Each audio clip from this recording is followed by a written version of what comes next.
I do like the live action photography they're using for the tutorials. Makes it a bit more user friendly. Nintendo's trying to help your parent play these video games.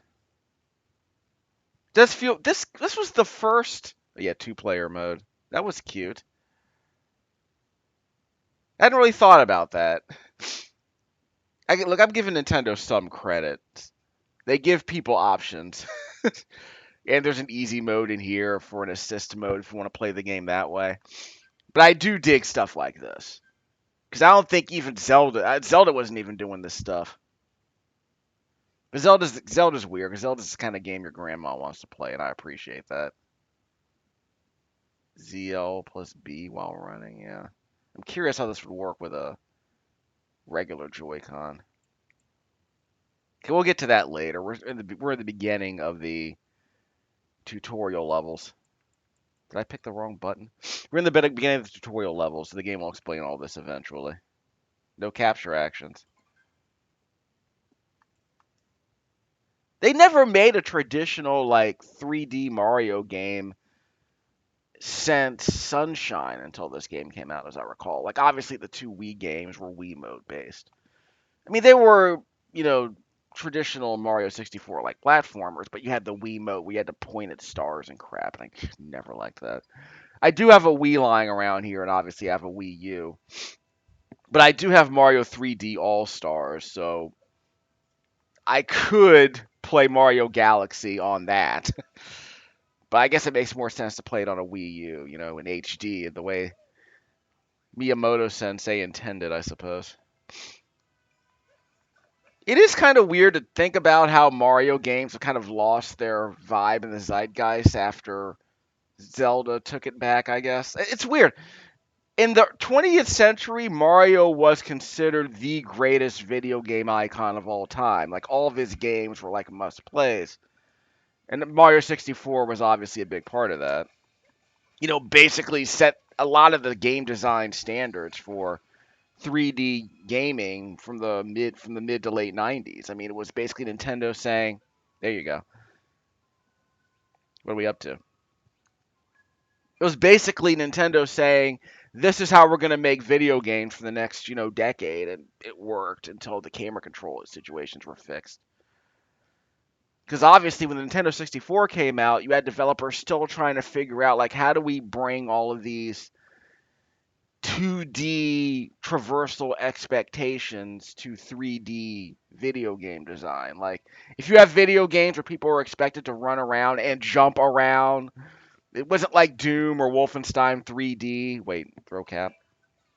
It wasn't like Doom or Wolfenstein 3D. It was like you have to be able to jump on platforms in the 1990s in 3D. How are we going to do that? How are we going to handle the camera? How are we going to handle all this other crap?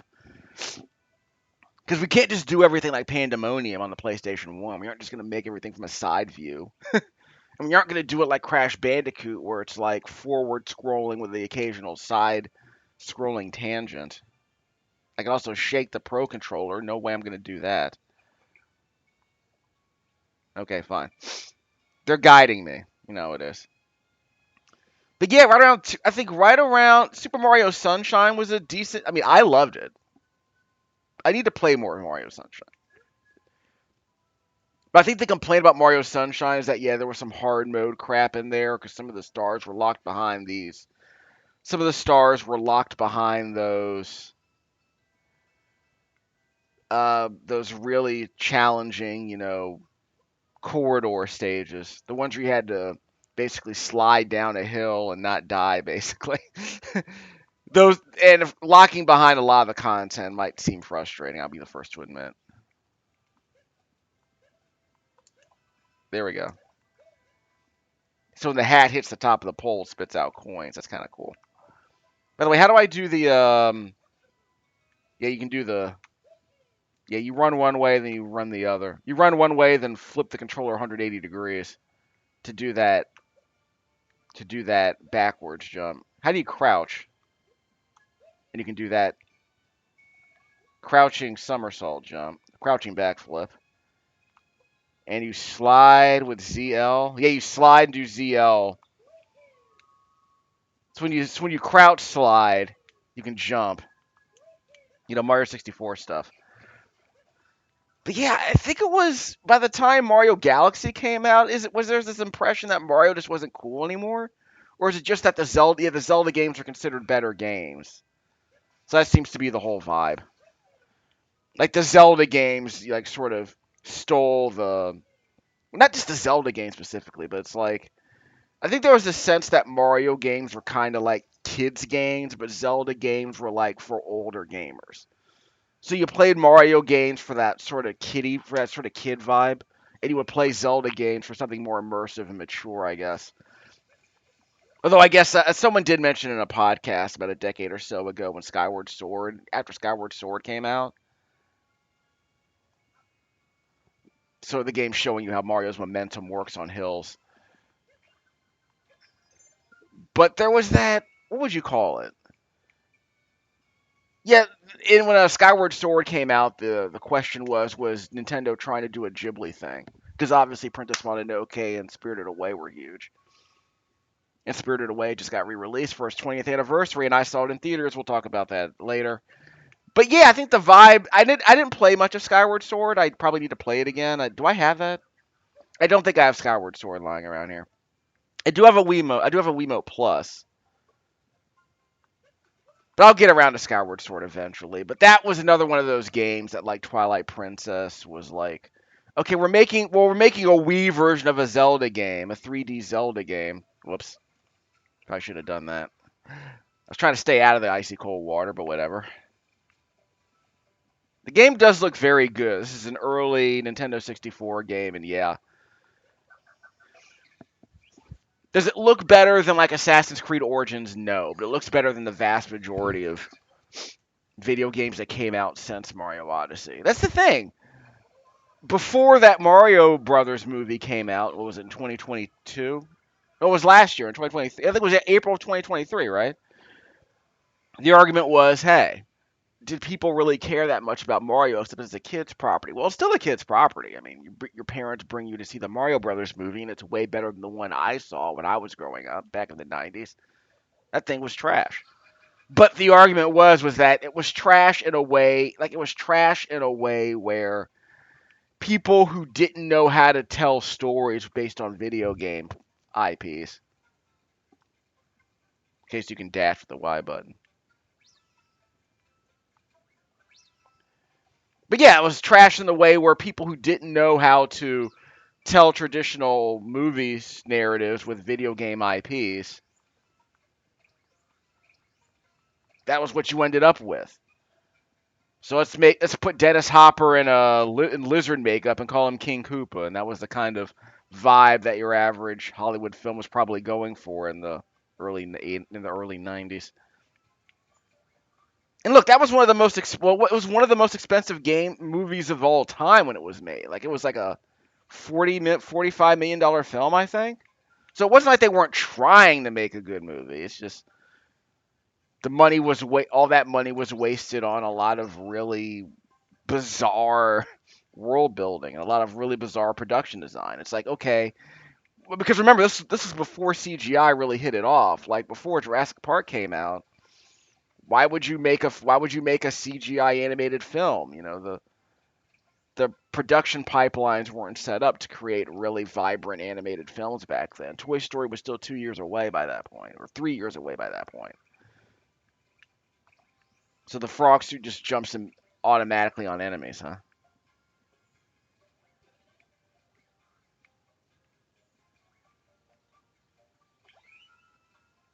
It's a pretty long tutorial, but it does the job. I still remember Mario Galaxy 2 having like the best prologue I've ever played for a Mario game. But Mario, like I thought it was better than World 1-1 if you were going with that. Turn to normal. Why would I do that? This is hilarious. I also can't throw my cap here, so there's also that.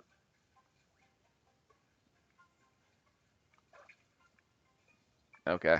So we lost the frog suit. Give me that. Oh, there's a map. Wasn't paying attention to the map. I don't know if we missed anything.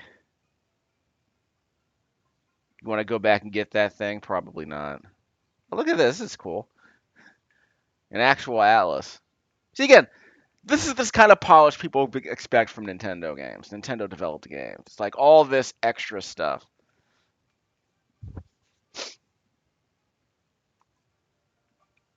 Little something extra. Now, obviously, this game has other issues, but like the image quality isn't what you'd want it to be when you start getting to the more ambitious areas, the larger areas that are more ambitious, they have a lot more activity and they're a bit more dense. Those levels, the resolution is going to drop a bit. It's still 720 pixels vertically, but I think they use some kind of horizontal resolution scaling. Without getting too geeky about it, the resolution going left to right, they'll have fewer pixels going left to right. So the idea is there'll be less detail in certain areas due to that. Can I throw the hat at that? There we go. So we can get coins from that. All right, simmer down, kids. Collecting coins here. I'm getting that money.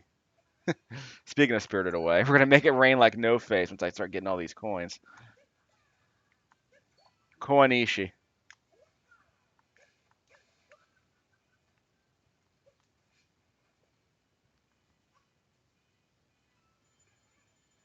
Okay, fine.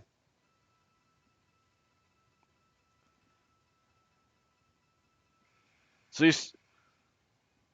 was that applause? That might have been applause. Yeah, so these vertically oriented levels, they're like self-contained. Da boss, fellow with a mustache. So how did they sound? So how was the so what were the Japanese? What was the Japanese text like? I guess. Got that treasure.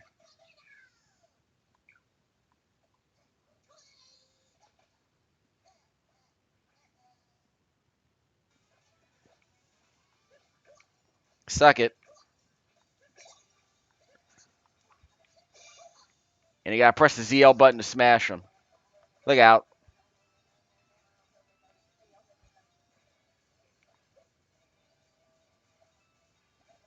So we gotta jump on them 3 times, right? That's the Mario rule.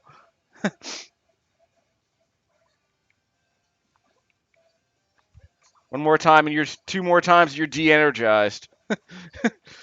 Darn it. So you gotta hit him with your hat, then do the ground and pound on him.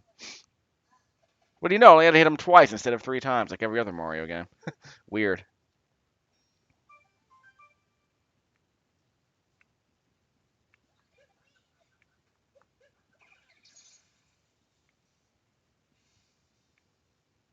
Wires. Sure, why not? So apparently, Miyamoto didn't do much game design on this. He probably just supervised. Depending on whom you ask, was it what's his name? Ayuma? I forget his name, but apparently they brought him on. I think after Mario 64, I'll double check, but they brought on a dude who did a lot of the game design for the later Mario games, the 3D Mario games, I suppose. I need to look it up because they're a Nintendo nerds who know way more about that stuff than I do. But the Miyamoto I know is the guy who did a whole bunch of who did a bunch of games for obviously the first three. Well, the first two Japanese Super Mario games, and of course Mario 3. And he certainly helped with Mario World. I just don't know how much. And I'm curious how much he had to do with Mario Yoshi's Island. Again, the shimmering text is a nice touch. The shivering text is a very nice touch. An old airship, just like in Mario 3 and Final Fantasy 6. Was that an automatic save? We could save at some point.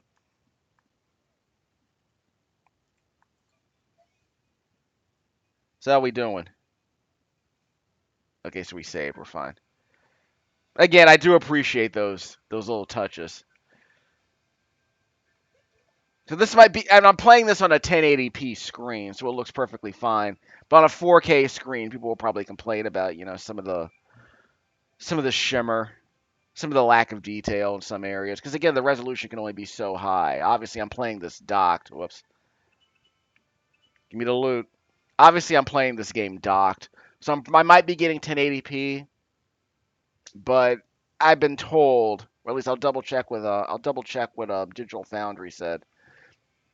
It's like, yeah, they do some tricks with the vertical, with the horizontal resolution. So it's supposed to be what is it like 1280 pixels horizontally.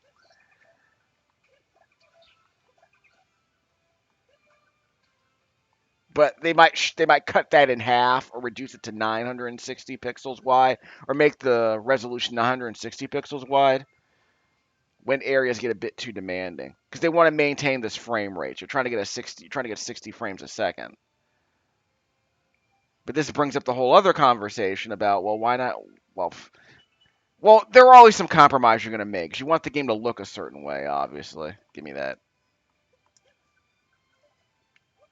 Let me move that camera around. So that gets me back up. All right. We can run with the Y button, right? Yeah. The Y button is to attack. And you can hold the hat. You can hold the hat stationary. That's cool. I guess if you hold the Y button down, the hat will stay in place. You can run around. That's cool. Again, decent bit of nuance.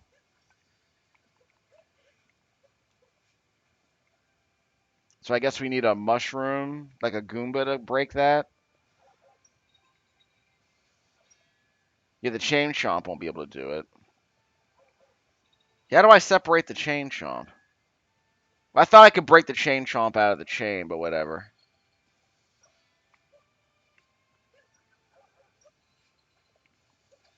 Okay, there we go.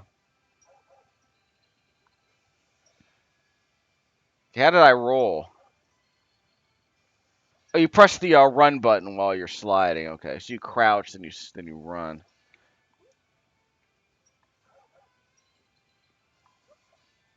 Come on, kid. Can I break this thing? Oh, there we go. Okay, there we go. Ah, okay.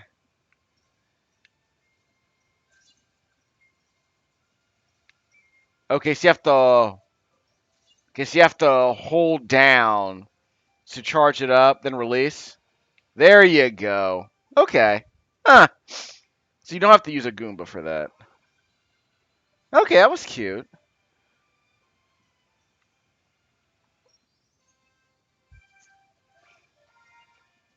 Again, reasonably creative stuff. The idea is you're supposed to use this hat to get a lot of interesting ideas, to get a lot of different mechanics unlocked.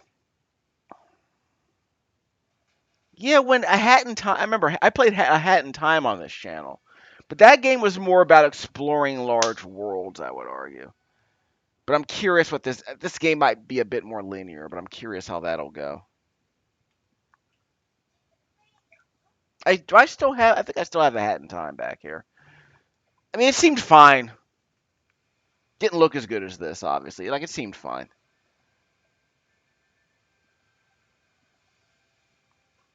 Yeah, the water on the virtual camera is a nice touch.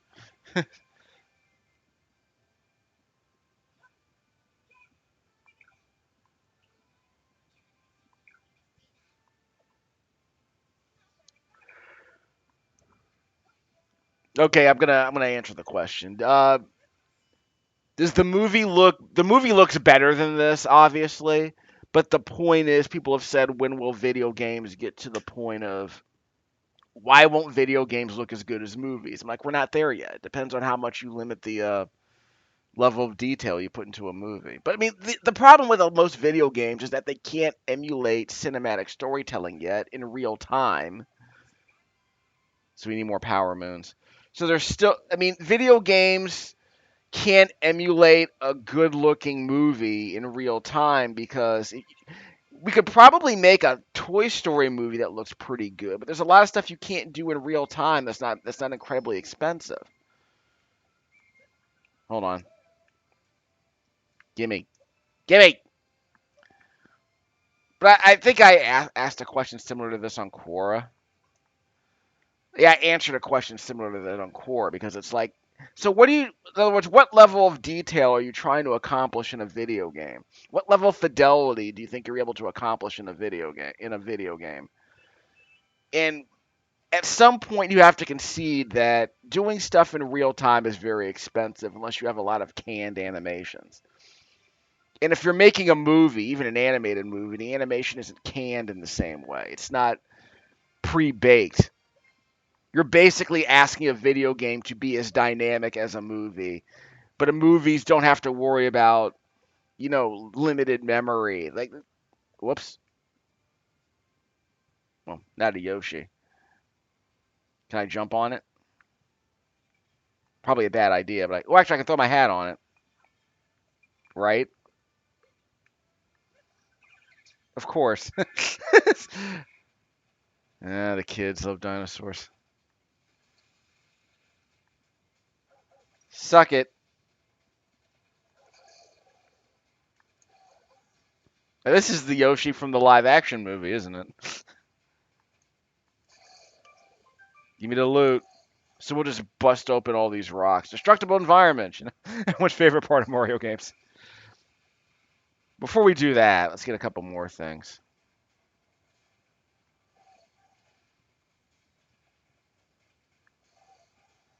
I can't jump. I have to go all the way down, then all the way. Can I jump?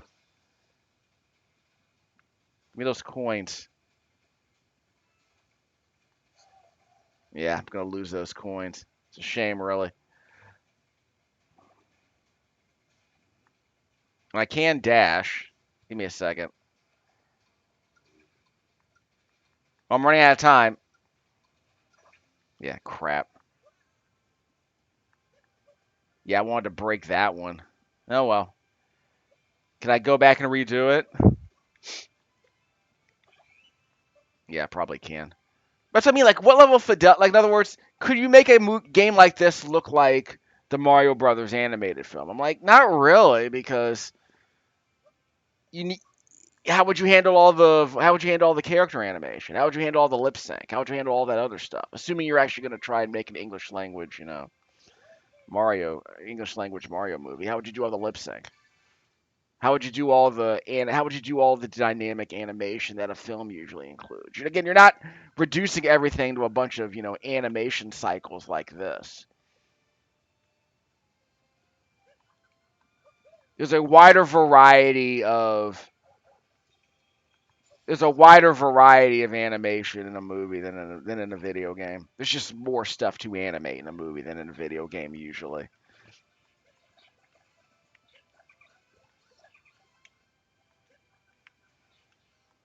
But obviously, you end up sometimes you end up with movies like you end up with video games like Cuphead or Grease, which again they have a lot of very dynamic animation, but they're always limited by they're always.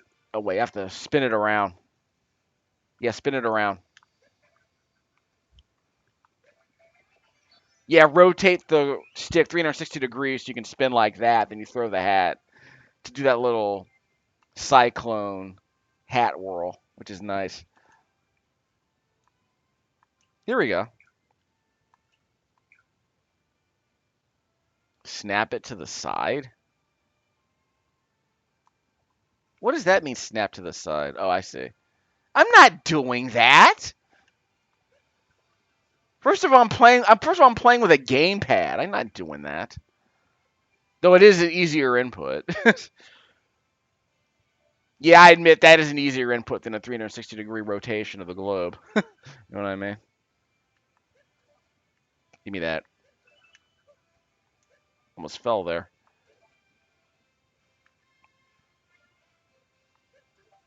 I don't know how I feel about this music, but it's sort of the vibe you expect from a modern Mario game. Lots of orchestra.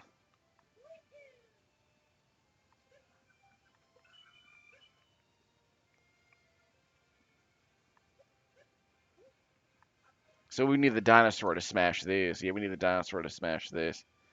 Okay, so let's try it again. Time to break stuff. So we needed that dinosaur to come back because we need to break through all those walls.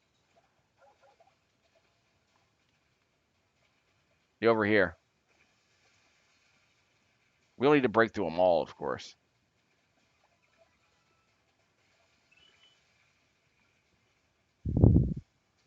Kind of clumsy. It's hard to turn around. Suck it.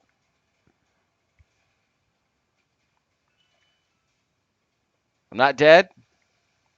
I might be dead. Can't get those coins. But it's a video game waterfall, which means there's always something behind it. That's how it works.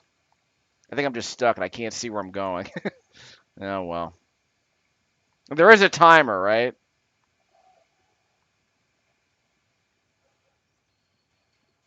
What's the timer? Okay, there's the ticking clock, but I couldn't see it. I might be able to break those eventually.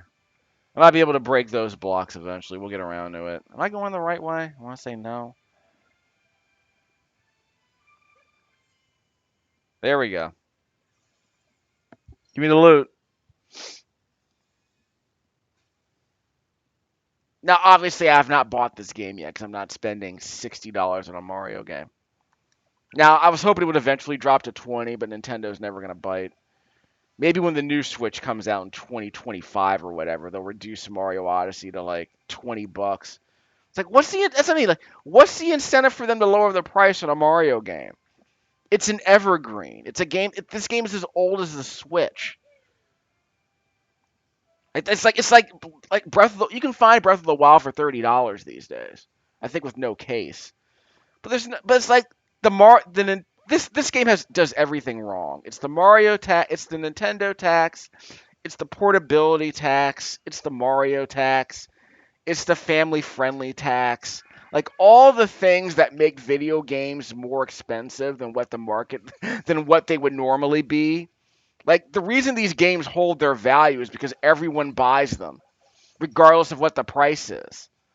Like some games get really cheap very quickly. Like most video games, lose half their value in less than a year, but yeah, they lose half their value in like 9 months, I would say.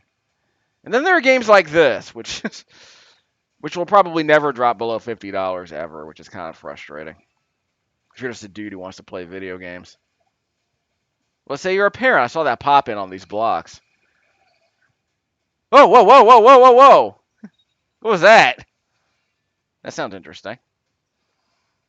Okay, I can't jump any higher. Okay, fine. That's something I can. Maybe that's something I can unlock. I don't know. Seems cool. We're breaking all of the things.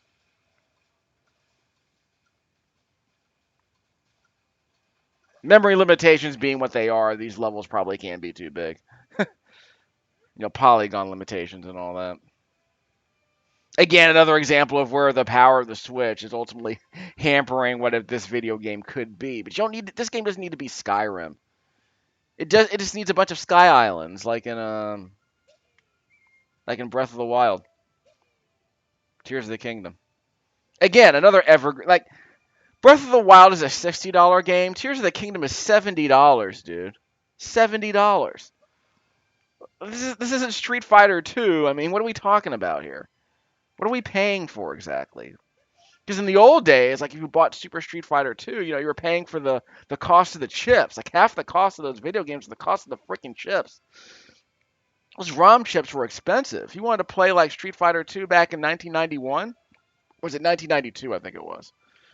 You had to get a 2 megabyte ROM chip. Those things were not cheap back then, dog. Of course, nowadays you can get you can spend $5 on like a 2 gigabyte chip. No, you can get like a 4 gigabyte chip for like less than $2 these days. Okay, I don't know what just happened, but I'll take it. Oh, okay. So you hold the Y button down to run, then you run onto the hat, and it springs you forward. That's cool. I'll take that. Thank you very much.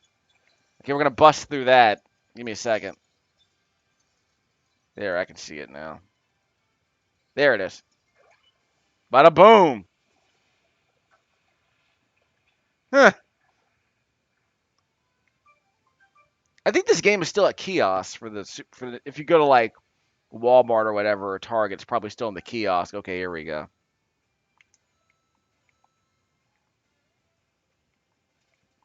There we go. Gotta have the good stuff.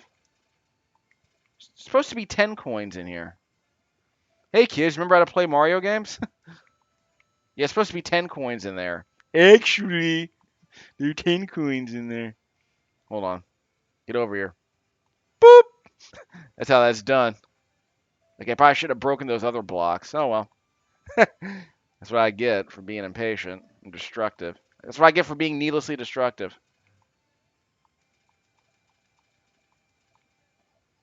Okay, that was cute. If you're gonna do a throwback, do that.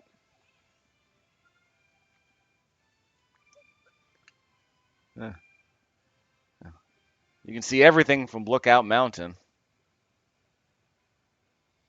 Well, where are we flipping forward specifically? I guess we'll go this way. And there's a boss over there, obviously. Well, of course, you can't get through it without using my hat.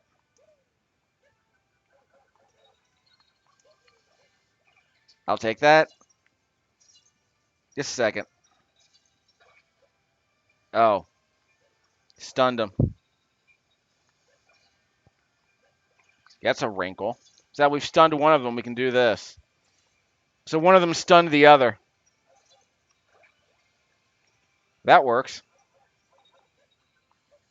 It is a nice touch. I appreciate stuff like that. It being like one chain chomp stunning the other. That actually might be more useful in a harder stage, I think.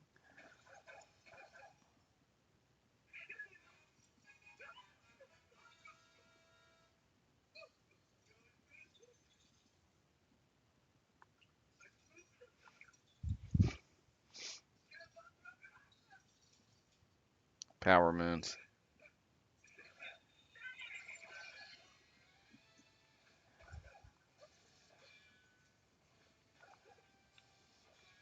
Is I have to put my hat on that? Oh, she already has a hat on it. So does that work? Okay, knock the hat off. There we go. What's up, lady? Boom! That's what's up.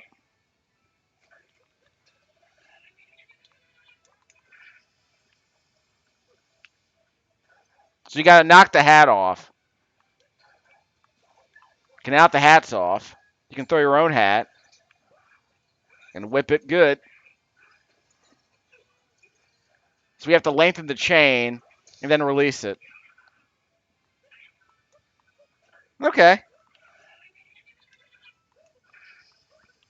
Excuse me. Knock the hat off. Whoop, missed. There we go.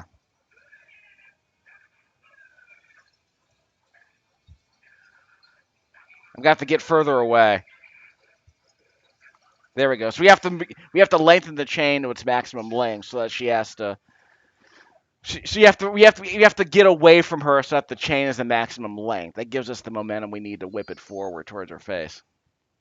Which again is reasonably creative. I appreciate that. Again, you might feel some kind of way about Mario as a mascot, but I tend to believe the mechanics in the game are just way more interesting than your average platformer. They're way more interesting than your average mascot, which is interesting. But yeah, I mean, that contributes to this idea that Mario games are just childish. But the mechanics are there. They just need to be in a different form. They don't need to be in an edgier character, I don't think. They probably just need to be in a more interesting character, I think. But again, remember, Mario as a concept goes back to what, the early 80s? So Nintendo's been doing this whole Mickey Mouse thing with Mario for the last 50 years.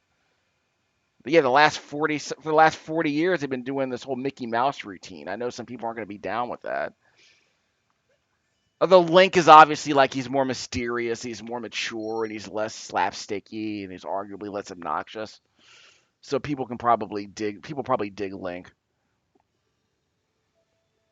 But yeah, part of me was kind of wondering if they would get around to making making actual Princess Peach games like the Mario games. Or maybe making Daisy games that were like, yeah, because Daisy isn't associated with like floating around with this big poofy skirt. Daisy, yeah, who is Daisy? She's like from what game? Was it? No, Pauline was in Donkey Kong, and she's also. I think she does a song here in this game. Where is it? Yeah, the lyrics for the song are actually right here inside the box. I think this is Pauline. Again, let's pretend I care about the Let's pretend I care about the Mario lore. Pauline is apparently in. Actually, Donkey Kong has Pauline.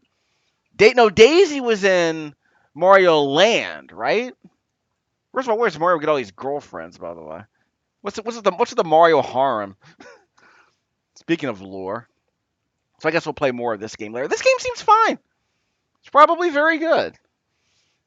In fact, the fact that I don't have to do any Wiimote nonsense is probably a better. It probably makes it better. Yeah, we'll play that later. Give me a second. Power Moon list, the capture list. So everything I was able to put a hat on basically. That's cool, I suppose. Souvenir list. Don't care about that crap. So yeah, Mario games are pretty good still. It's good to know. But again, they're only gonna make what one mainline Mario game every generation now. So is this like it's going to announce because Mario Kart games like you don't need a new Mario Kart. You already got the deluxe version of the Wii U game no one owned. Although I mean the Wii U did sell some copies. I mean it was a disaster as a commercial. It was a disaster from a commercial standpoint, obviously, but it sold a bunch of copies. I want to say, and I think what the Switch version. Well, no, the Wii version I think sold like something like 30, 40, 50 million copies, and it was weird because it got pre-packaged with a bunch of Wiis. I don't know what they were doing out there. Obviously, I'm not caught up on the Mario Karts. I'm gonna go back and play more of them later. I have a Wii over here, and I had a Wii U that I was testing out when I first bought it with a copy of Mario Kart 8. Although I think it only ran at 59 frames a second, which was bizarre for a lot. I think it's like they mucked up the standard. Like you build to a spec, right? The argument is okay, Mario.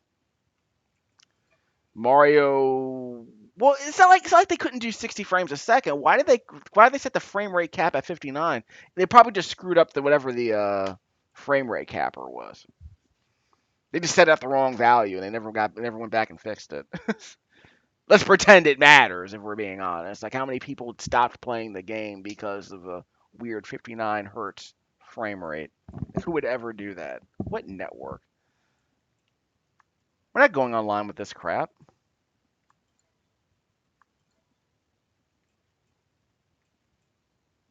So I guess if you want to play, so I guess that's our ground zero save. I don't know. I probably should have saved earlier, but that's okay.